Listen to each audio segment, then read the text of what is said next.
एक बुद्धिमान राजा था। उसका काफ़ी बड़ा साम्राज्य था। उसके राज्य में प्रजा हर तरह से खुशहाल थी। राजा को अपनी उत्तराधिकारी की तलाश थी।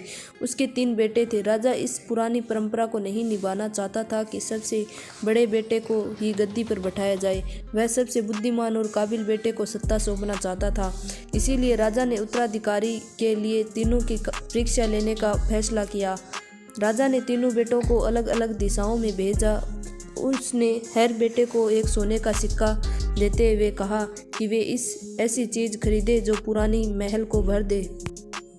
पहले बेटे ने सोचा कि पिता तो सटिया चुके हैं, इस थोड़े से पैसे से इस महल को किस चीज़ से कैसे भरा जा सकता है। इसीलिए वह एक माए खाने में गया, शराब पीकर सारा पैसा खर्च कर डाला। राजा के दूसरे बेटे ने इससे भी आगे सोचा। वह इस नतीजे पर पहुंचा कि शहर में सबसे सस्ता तो कूड़ा कचरा ही है। इसीलिए उसने पहले महल को कचरे से भर दिया। तीसरे बेटे ने 2 दिन तक इस पर मनन किया कि महल को सिर्फ एक सिक्के से कैसे भरे जा सकता है। वह कुछ ऐसा करना चाहता था जिससे पिता की उम्मीद पूरी होती हो।